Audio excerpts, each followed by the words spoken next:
día de hoy venimos a socializarles el tema de gestión de transacciones en base de datos. Los integrantes son María Fernanda Jaramillo, Juan David García, Brian García, Wilmer Benavides y yo, Diana Pino.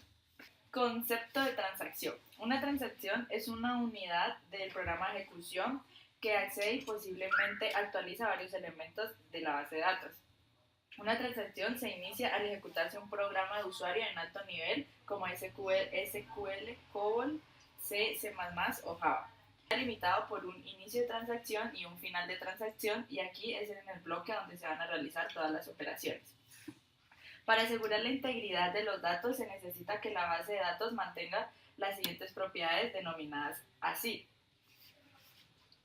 atomicidad, consistencia, aislamiento y durabilidad. La atomicidad. Todas las operaciones se van a finalizar en la base de datos o ninguna de ellas se va a hacer. La consistencia. La ejecución aislada de la transacción, es decir, que no haya otras transacciones concurrentes, conserva la consistencia en la base de datos. Aislamiento. Aunque se ejecuten varias transacciones concurrentemente, cuando se tiene un par de transacciones TI y TJ, sí, solo sí, al finalizar la transacción TI se puede empezar a ejecutar la siguiente transacción TJ. Así, cada transacción ignora al resto que se están ejecutando concurrentemente en el sistema. El componente que hace posible que se haga esta propiedad es el componente llamado componente de control de concurrencia. La durabilidad. Tras la finalización exitosa de las transacciones, los cambios deben ser guardados exitosamente en la base de datos, y si hay un fallo en el sistema tiene que ser posible poder recuperarlos.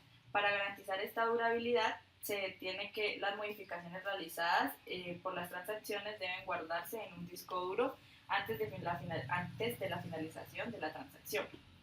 La información guardada en el disco duro antes de finalizar la transacción debe permitir a la base de datos reconstruir modificaciones cuando el sistema haya tenido algún fallo. El componente encargado de la durabilidad de la base de datos es el componente de gestión de recuperación, y este va aliado estrechamente con el componente de gestión de transacción. Estados de transacción.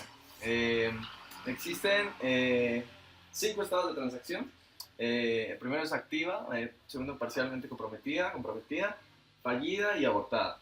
La transacción está en estado activa durante su ejecución. Parcialmente comprometida cuando termina la última línea de ejecución. Comprometida cuando ya se realiza exitosamente. Fallida cuando se encuentra un error, ya sea en el hardware, en el software o en la lógica de la transacción.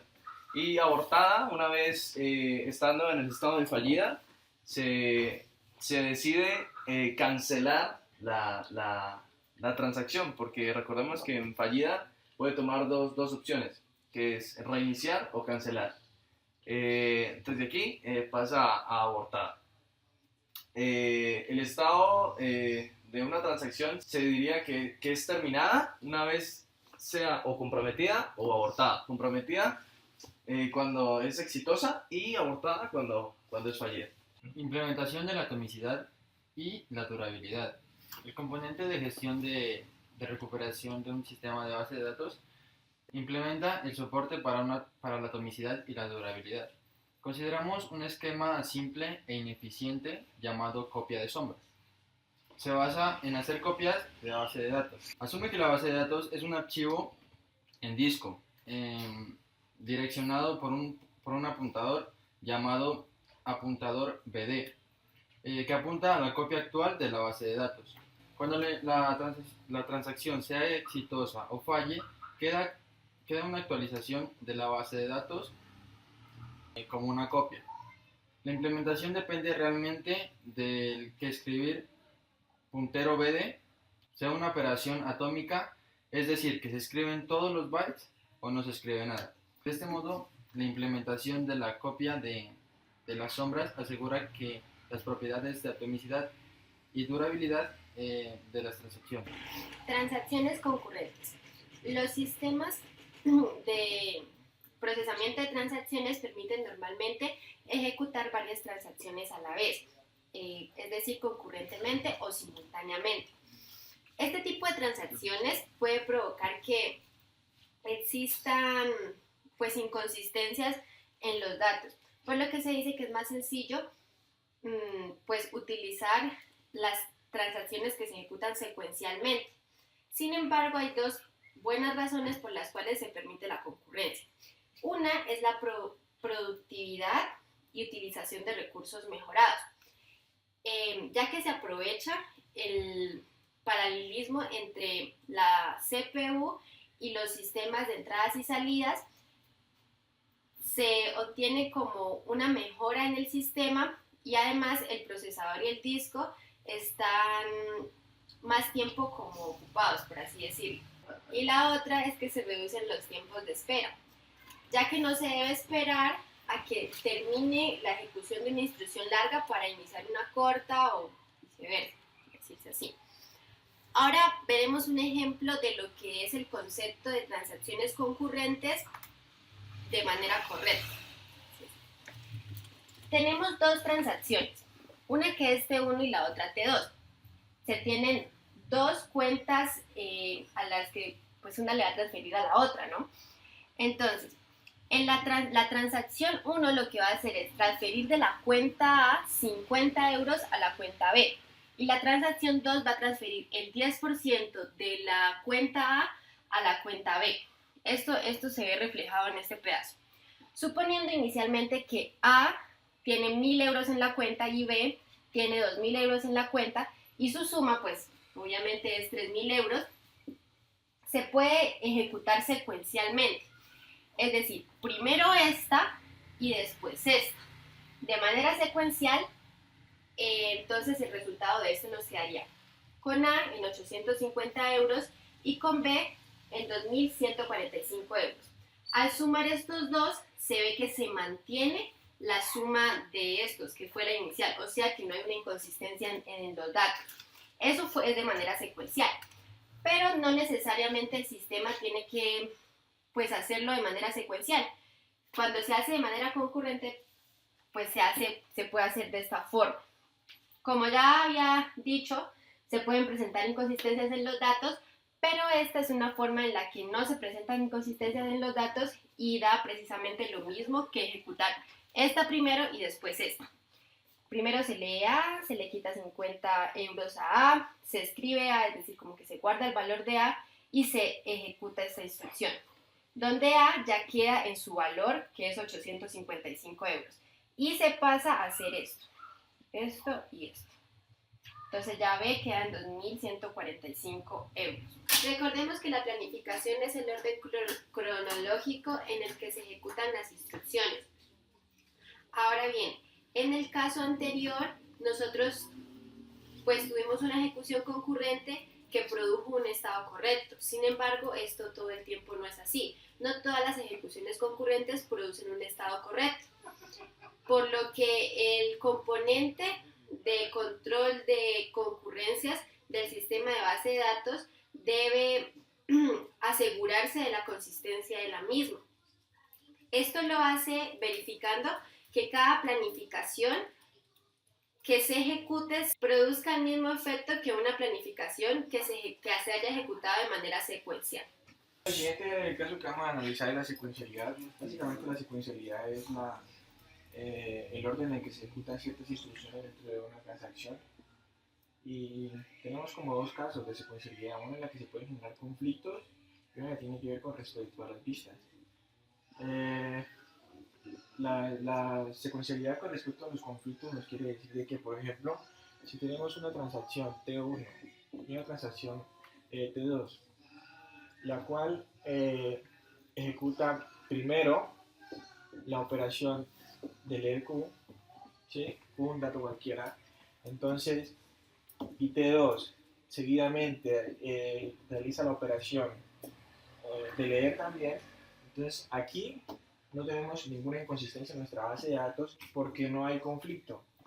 Pero si tenemos que T1 realiza la operación de escribir Q y T2 posteriormente realiza una lectura sobre Q, ahí tenemos que tener en cuenta el orden en que queremos que pues, se realice la instrucción, debido a que podemos generar inconsistencias, ya que mientras una transacción está haciendo una escritura sobre un dato, la otra está haciendo una lectura. El otro caso es el mismo, pero a la inversa. En el caso de que la transacción T1 lea Q y la transacción 2 escriba en Q.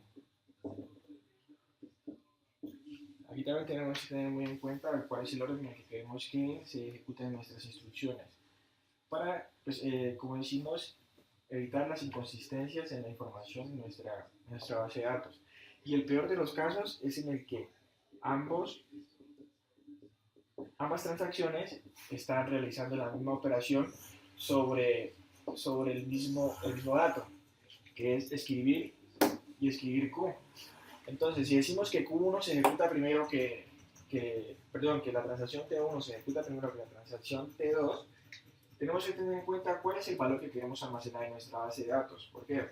Porque siempre se va a almacenar el dato que se guarde, el dato que ejecuta la última instrucción, que en este caso sería T2. Entonces, este dato daría inconsistencia si lo necesitáramos. La otra parte que queremos analizar con la secuencialidad es la que tiene que ver con las vistas. ¿Qué nos dice la secuencialidad con las vistas? Que tenemos una planificación P y una planificación P', ¿sí? Las cuales comparten el mismo conjunto de instrucciones. Decimos que estas son equivalentes con respecto a vistas si y solo si se cumplen estas tres condiciones. Si en P,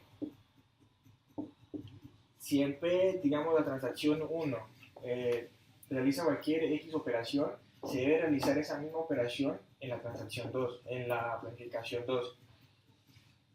¿Cuál es el segundo caso? Que si, digamos, en la transacción número 2 se realiza una operación y nos da como resultado un Q' y luego en la planificación número 1 vamos a realizar la operación de leer Q, pues se debe realizar esta misma operación con el resultado último de la transacción que se realizó en Q', o sea que acá también se realizaría la operación de leer Q'.